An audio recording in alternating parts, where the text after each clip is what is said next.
Hello and welcome to another episode from the Real Talk and Revenue podcast. We have myself, Francesca, the accountant, and we have Jordan, the therapist, and we bring real powerful conversations around building revenue, building confidence, how the mindset works, all different discussions around to help others in business and in their personal life. So listen in, tune in, let us know what you think, ask questions along the way and we'll be sure to answer them.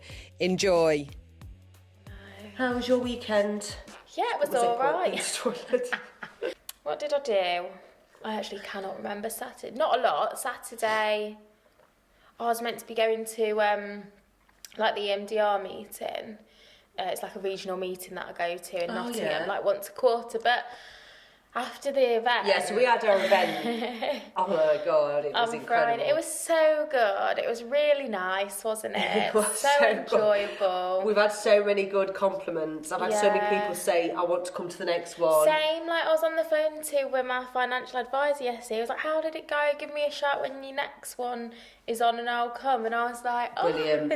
I'm already like talking to Bella about venues, how we can go bigger.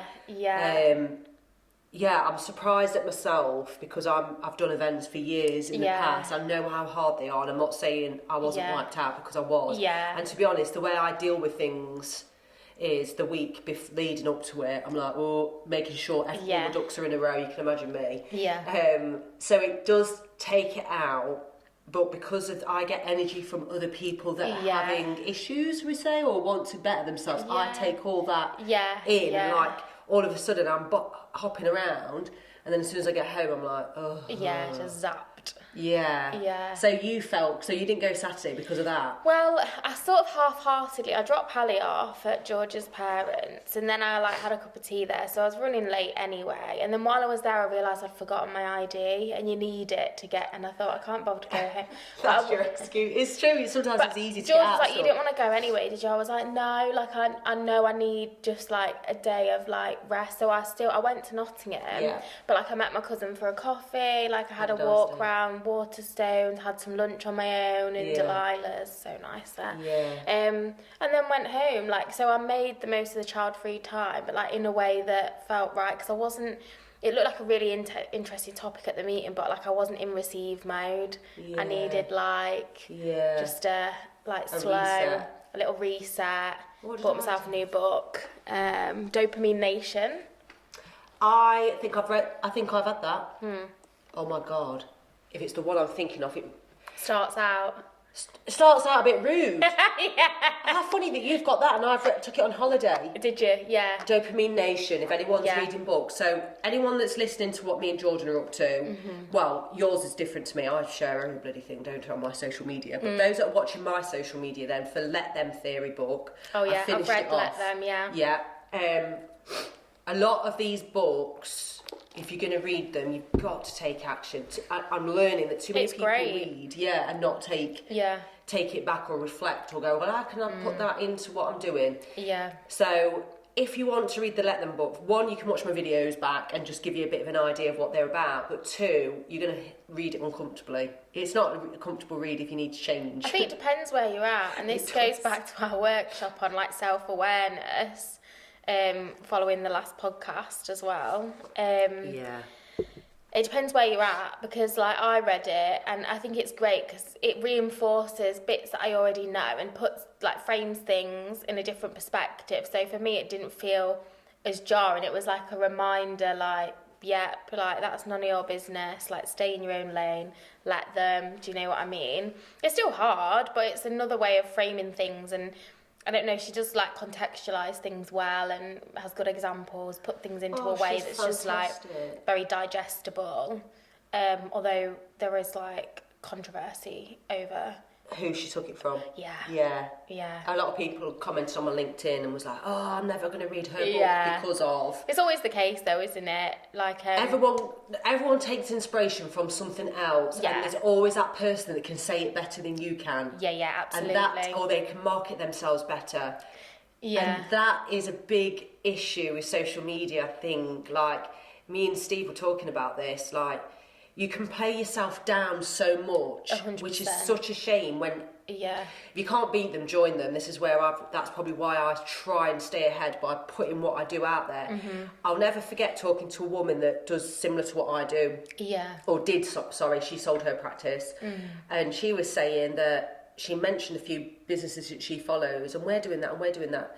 But they don't shout about it. Yeah, yeah. So they're always going to see people need to know about it, don't they? Yeah. And I think that's where, I think when we did our workshop, obviously we've spoken about it so many times about like selling yourself and pricing yourself well and stuff. But even I came away like, dirty word. Yeah, even I came away like thinking to myself, oh, I'm going to do some things to keep myself accountable. I'm actually going to start things I've been putting off as well. So if you're interested in Dopamine Nation, I couldn't stand the first section. I know, but it's if you're a bit. It's quite explicit because she's talking about sex addiction straight off the bat, because I think she's starting with like an extreme example. This is what it can look like, but also it can look like subtle phones. She was on about romance novels, things like that. But if you're interested in following along, I'm starting a book club on Substack, therapist-led book club, and Dopamine Nation is going to be my first book, so you can sign up and find it in the archive. I've just created a non-existent one-member book club, and I'm the member. Haven't I? With reading the Let Them book. I've not. What do you mean? So basically, there's no club. No, there's it's no just club. me going, listen to my videos. But I didn't. I suppose it is kind of the same. The amount of people have said they're going to buy it. Yeah. And Luke was like, get a link. Yeah. Yeah, you need an Amazon storefront or something, don't you?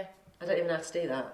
You'll have to help me. I've never done it, but I'm sure. I like techie things, as you know. So. You do. So, Dopamine Nation ruined me a little bit at the beginning. Well, I had a little giggle to myself. I thought, bloody hell, if only Steve knew what I was I'd have reading. howled, like, watching you open it. I was a bit like... Anyway, dopamine is... I've mentioned before, I love a dopamine hit. I do like that feeling of rush, adrenaline. Most of us do, though, and I think that's what she's talking about in the book, isn't she? Like, how we've become a nation of, like, it's so easy to get that dopamine now, whereas before, we'd have to work quite hard for a small amount. Really? Yeah. Like, before, when we were, like, hunter-gatherers, you'd be... like doing a lot of work to get the reward, whereas now you can get the reward at the click of a finger. By being fake. Well, just by like ordering like one-click pay at a checkout, or do you know what I mean? Well, like then you've got it, and then it arrives. Like buying things, posting on social media, and getting likes and stuff like that. Buying things has never really given me a dopamine hit. Really? Yeah, that's probably why I don't. I think you're the opposite, because you've like really in the past, we speak about this a lot in your money mindset, like you like to save, and so you get a hit off probably like seeing the savings go up. Which I think is a really good trait. But apart from when you're like, you won't spend the money that you could spend on yourself. Yeah, I do. Do you know what I mean? I love being... You're still in that scarcity mindset at times. Not in your business, but like... No, I genuinely. Sometimes in my business, like I've got two... I don't know anyone in business. I've got two savings accounts, business accounts, and I think... Well, you're only allowed a set amount in your bank. It's protected anyway. Yeah. And I do think I love the fact that you... And I'm probably not even on it as much as some people, but even interest savings, like people will just save, I'd say 100k in their current account. Yeah. And like, one, you're capped at 85. Yeah. And two, why are you not moving that and thinking about where you can put your money? Just even if it's 200 quid a month. Yeah. Yeah. Still 200 quid a month in say interest. Yeah. Yeah. And I like to think like that gets me a hit. Yeah. Yeah. Absolutely. But saying that, like starting Future Cloud, I didn't get a proper hair colour. Cut and all the washing and spending 4 hours in the salon, which I absolutely hate, by the way. I hate it. I've not been to the hairdresser, and I saw in our footage like where my regrowth from like previous colour was through at the back, but I hate going to the hairdressers. I saw my hair like that it's dark at the top. Oh really? Yeah. I was just like, oh god. Mine's more recent than yours then, because I've got it down to 2 hours in the salon now. Right. Whereas it used to be 4. So yours will be 4. No, is it not? Is it just a drip? I used to just have balayage or like just a block colour put block colour. That's different then. But yeah, I don't like it. So it's not that I won't pay for it. It's not a priority because I don't enjoy it. Yeah. And I can't be arsed with it. And I also don't like the maintenance of it. But anyway. Yeah, no, I'm the same. But I go 3 times, maybe 4 times a year. I'm not grey yet, touch wood. But I've been once this year. Wood, but anyway. Yeah. So So I didn't pay for having luxuries like that. To me, it's a luxury. It was a £5-10 dry trim, or because I was in such a zone of saving. I had my house to think about. I didn't get my so I got a really nice car when I started Future Cloud. I thought, oh, brilliant. Oh yeah, I remember that. My white Mercedes. Yeah, I remember that. It was, to be very transparent, it was on lease because I wanted a brand new car. I knew that cars lost a lot of money, even though I gained money from that one. You did. You gave it back. I remember. Yeah, I gave it back and I made some money off it because. And then you've never had your own car since. No, I've not had a car since. I wouldn't though. If you want a brand new one, why would you keep buying a new one? Oh no, I completely get that. But I mean, like. Then you and Steve just shared from then, didn't you? Yeah, just got fully electric. You don't really like driving then, Not bothered about driving. No. To be honest, I don't see what... I used to think, I need to drive here, I need to drive there. You don't. Like, if you're the same and you do fear, like, little driving trips and whatnot, trains are decent. You can work on the train. Oh yeah, Ubers I love the train. are cheaper nowadays. I'm happy to get an Uber. True. And I think, for the stress of it and not knowing where you're going and finding parking, I'd rather pay an Uber £60. And that sounds bad for an hour in the car. I love driving. Some people love it. But I've got an old car now. Yeah, because she always had a nice big car. I always had a nice new car, yeah. Some people would say, and I'm only doing it for tax savings, and it's nice to have a nice car. I love it. I admit that. But at the minute, it's not a priority. George has got like a decent car, but obviously he uses it all the time for work and he's towed the trailer, so I just don't get a look in. Sometimes I drive it, but I'm used to mine. Me too. But yeah, we spoke about that, didn't we? And it's like going, as a mum now as well, it's funny, before I'd be like, of course I'm going to put that money and have like a lease or, whatever. But now I'm like, no, I'd rather have that money to do things with Hallie or, start to save properly and stuff like that. So just priorities shift and change, don't they? It's so true. And we're talking, so we can carry on money mindset stuff because Hannah at our retreat openly said, didn't she, that you can get the impression of someone's completely loaded. 100%. Or the perception of someone. Yeah. What was the story she shared? I can't remember. That her son came home and said, one of his friends said, you're rich. Yeah, I love it. Rich? But it made me think about as well, the perception of rich as well, because actually, by some people's standards, she probably is. She's definitely rich, but not in bank money. Yeah, exactly. If people look at, if you've got equity in a lovely house or, and you've got a certain size house or you drive a certain car, then, to some people that might... be living on benefits and on the breadline and, not have a car or not own a house. Yeah. That is rich, But again, a billionaire might look at her house and car and think, you're poor. Yeah, true. What's do you know that what all I about? mean? Yeah. So it's perception as well, isn't it? It's a subjective thing and it probably depends on, where you're at. And I think, again, that's why we really have to stop and appreciate what we do have first when we're on the way to our next goal and our next level. Just be new level, new devil. I remember on Instagram when it was really popular to do a home account. Yeah, so I did a Mrs. home Hinch account. And stuff. Yeah, so I did a home account. Oh, you did? Do you Yeah. So I think it still is popular. I love a little nosy around people's houses and stuff. Probably is. I was in my house was a new build, so I was doing the progress of it being built and moving in. Is and it still out there in the ether or not? Have you deleted it? I don't know what I've done with it. How about that? Right. That's so funny. So what I learned from people talking afterwards, though, they make out their houses are bigger than they are and just show a corner and zoom out. Now, it's funny you say it because you told me about a very specific person that does that. Did I? Yeah. I can't remember. I won't say too much because... No, did I? You did, yeah. I think they might have told me. You said they did just zoom it out. They did it looks amazing, but actually the size of the house is tiny. Yeah. But there was no transparency around that. Yeah. Do you know what I mean? Some people be tiny house, love it, making it this and that, but there was no transparency around the size of the house. It's so true. So true. Which is fine, do you know what I mean? It's fine, and then what they do is, forced follows, house loops or... So then you build your following. Oh, right. And then you think, and for what? It's so interesting. I guess is it just for like brand deals and stuff, or to be sent things? And yeah, definitely.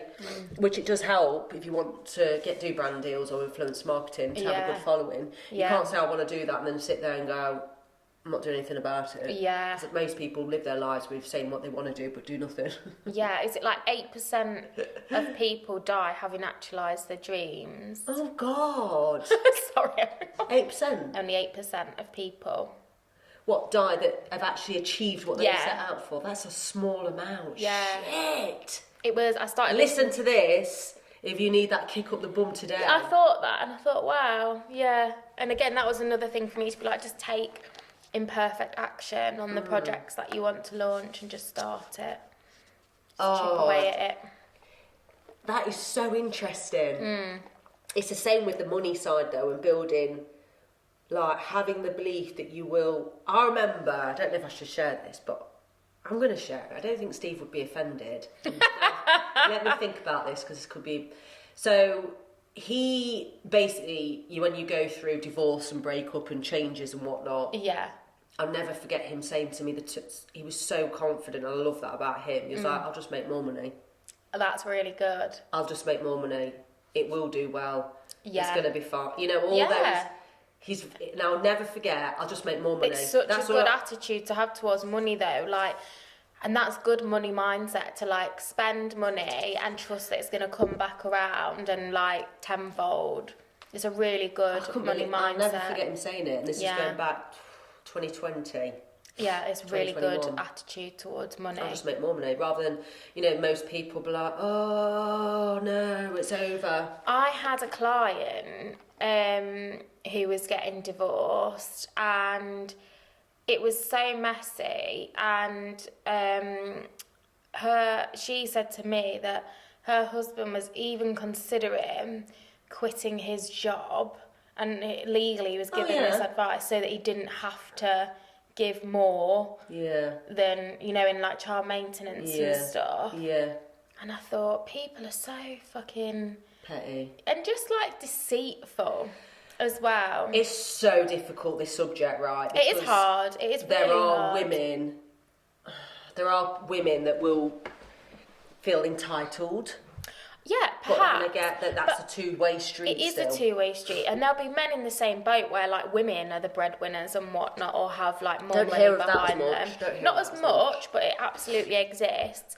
And also, I think as well, like there are women out there, and this was the case with the client that I'm talking about, who, you know, there's been an agreed, you step back from your career and look after the children, I'll continue working. So it's kind of like, you've got to be compensated for that. Like, if that's what's been agreed and you've stepped back in your career and you've agreed that in your household, sorry, but you are going to have to pay up, because the mental load, like the unpaid work of women and stay-at-home mums, like if that has been an agreement, you know, in a family, in a couple, that's the best way to approach things. Most don't agree. Most don't have that conversation. Maybe not, but they even just still, assume if it's their roles. But even still, if it's happened and you haven't addressed that, and then you're being funny. Exactly, I agree. And also that you got to think about the amount of childcare you will have saved for that reason and all of that stuff.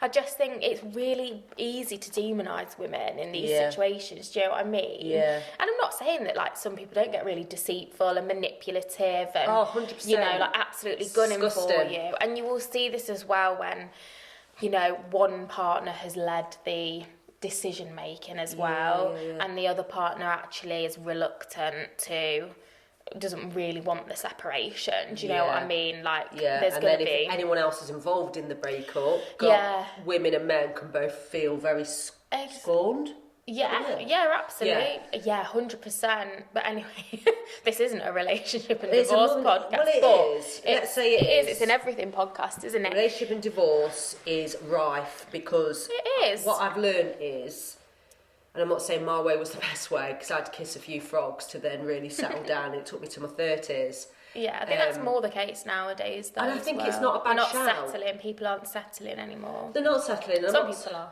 Yeah, I'm not saying I went on a path going, right, I'm not settling, I'm going to learn a few things from all these different guys. Just how I had loads. Bloody hell, I was a nun for about 4 years, so don't worry about that. So, divorce and change. But what I found for me is before I started my career change, progressing, and when I was a single parent, having to rely on maintenance and tax credits was so, well, for me it felt humiliating. But I would advise anybody or anyone in a relationship that's been together for a long time but you're not 100% happy, I would start looking at what you can bring to the table. Not necessarily that table, but a table. Because, and it's interesting because me and Steve were talking about it, feminism and men who are feminists. Yeah. And Steve is a massive feminist. I didn't even know, right? I knew it, but I didn't know the detail of it. Yeah. Until we was watching a show. I can't remember what show it was. It was great to watch. Yeah. And he's very much 50-50. Yeah. Which is not a bad thing. No. He wouldn't have probably given me a look in when I was in my 20s because I didn't have that pathway and that being able to contribute. I'm not saying I definitely think he's scaled up with us in the bigger house and all things like that. He'd have probably gone at a different scale. Yeah. But so it's 50-50 or more fair. Yeah. But I didn't know completely what we were saying about it. I was like, oh yeah, you are a feminist. Never thought of it like that. Right. Yeah. But he would pay for a date. First date, and but it's like, what do women want? I'm like, I want the open the door for me.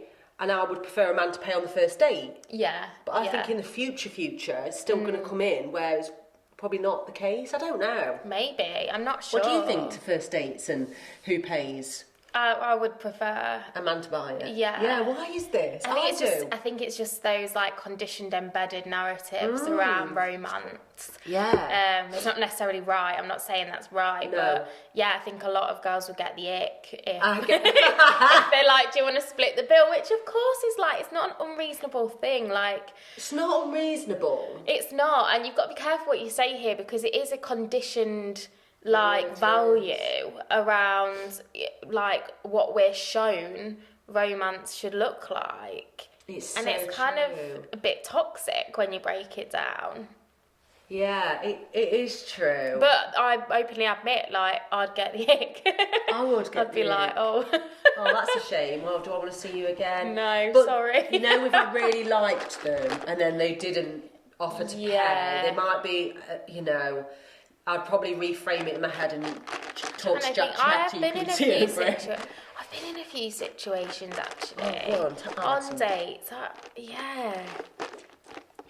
Yeah, I remember going on this date actually, and who was it? I paid. No. You wouldn't tell me anyway on the pod. No, it honestly wasn't. It was in London. Okay. And it's so funny. And and he was like, "Oh, do you want to get the food? Because I paid for the activity or something." And I was like, "Yeah, no worries." Oh, deep down thinking, ew. Yeah, but I was a bit like, oh. I'd have rather pay for the activity. And he had a really good job and stuff, like...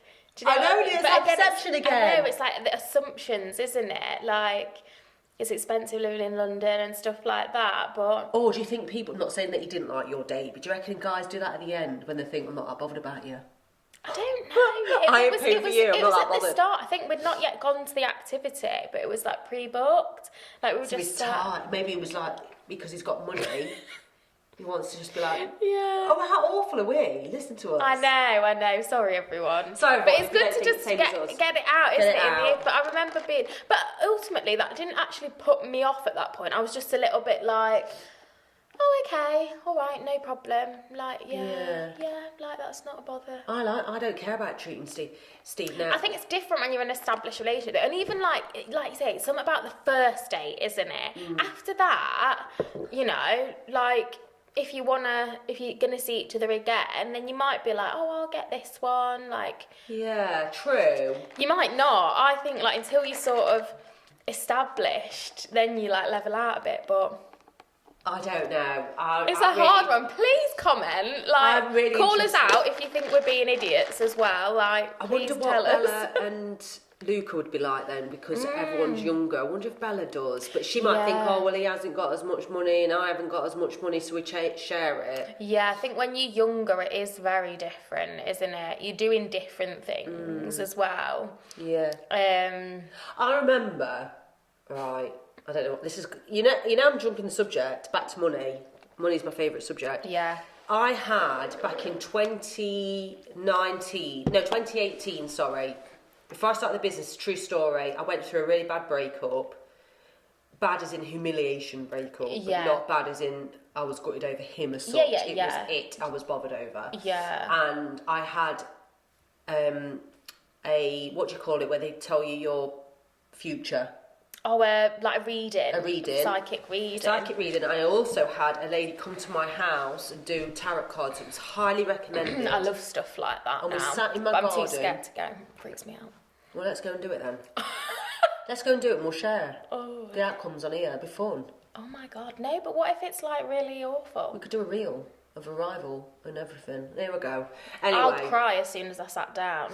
Well, you're worrying about spiritual stuff as well, aren't you? Because it is scary, that bit. Yeah. Well, the tarot reading wasn't that, so I won't go into my other things, but I don't know why I believe. Not that I definitely believe in it, but it just makes you feel good. I think you take comfort from those things. That's what I like about them. Like, you just take comfort from things when you're going through a difficult time. Like, most people go when you're going through something hard, don't they? So true, yeah, it is. Whereas actually, if you don't need it, you think, oh, I'd be all right. Some people go all the time, but yeah.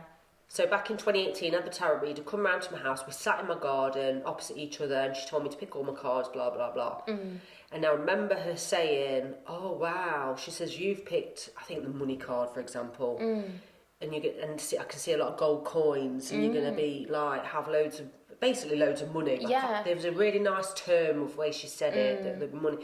And back then, when I was on tax credits, I bet you were like, plotting exactly. Yeah. Yeah, of course. It's always the how, isn't it? You need to forget about the how. Yes, 100%. And think about, and then, I'm not saying that gave me the kick up the bum, but back then, before 2018, I've always wanted more money. Yeah. I just didn't know how to do it. Yeah, of course. And I suppose I took the steps. I was willing to be on less money for a very long time. Yeah. To then supercharge it, let's say. Yeah. But not many are willing to do that. Yeah. And looking at social media, you can think, God, I was on low money for a lot longer than what I allowed myself because of my self-belief. Yeah. And we're learning now that if you self-belief and money mindset as well. So true. If you've got a poor money mindset, you're going to say yes to stuff. You're going to do things for free. You're going to lower your value. You're going to say, it only take me 5 minutes. Oh, it makes me feel sick now. I'd never do any of those things. Yeah. If someone messages me saying, can I ask you a quick question? I'll be like, what's it to do with? Then I'll think, right, who can do it? June or Dan? Can I do it? It's this amount. Done. Yeah. Just to let you know, it's this per hour. Yeah. Do you still want it? Oh, I'll just have a think. I thought so. Yeah. I thought you won't take me up on that. Yeah. Why should people get your value and knowledge absolutely for nothing? And also, people do get it for nothing. Follow on social media, like internet, Google it. Use the free. Well, it's not just that, but you are giving free advice and value in your content. So follow that. Yeah. And like. Tax advice. Then if you want more advice, like you need to be willing to pay for it. Exactly. Whether you're in any field of your work or... If you decide to offer it up for free, like if you're having a chat with someone or it's someone you know, like, and trust, that's different. But it is, it's difficult when people are like asking things from you, but don't necessarily... Just a quick one. No. And also... No. I know. But also, do things for free if it's got value in other areas. Exactly. That's the difference. Like, if you've done a few events, for example, and you getting nothing, no clients from it, stop doing them. Yeah. Oh, well, I might get a client. Have you on the last 4 you've done? No. I think the likelihood of that is that you're not. Yeah. So do a different spin on that event you've been invited to. Yeah. Or say, I'm happy to come, but I'm this. If they say no, good. Yeah. Simple as that, isn't it? Yeah, absolutely. So it's like people will keep doing the same things and expect different results. And I'm like, no, you've got to start getting uncomfortable for a little while. Yeah. Just from what I've learned. The same with even doing, I did a whole post on LinkedIn about our live and actually thinking, And I do think it's come from a bit of burnout. I don't want to say the term, I hate it, but fatigue and a bit like weary on stuff. Yeah. But I do also believe that there's fears that nearly stop me too. Yeah. Oh, what if no one buys on? What if 100%. we can't keep up? Or what if we can't be bothered, let's say, for example. And change your mind as soon as you booked it, and it's that pressure, isn't it?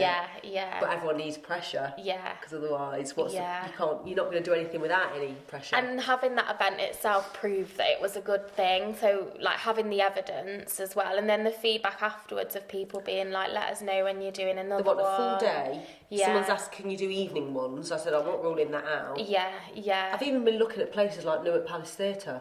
Yeah. And doing a whole bloody audience watch, and then we interact with the audience. Yeah. Could you imagine? Yeah, it'd be really fun. Yeah. Anyway, watch this space. Yeah, come on. But yeah, thank you for tuning in for another week. I hope we've started your day right, or finished it right as well. Yeah. Okay, whenever you watch it and listening. But yeah, see you soon. Thank you. Bye. Bye-bye.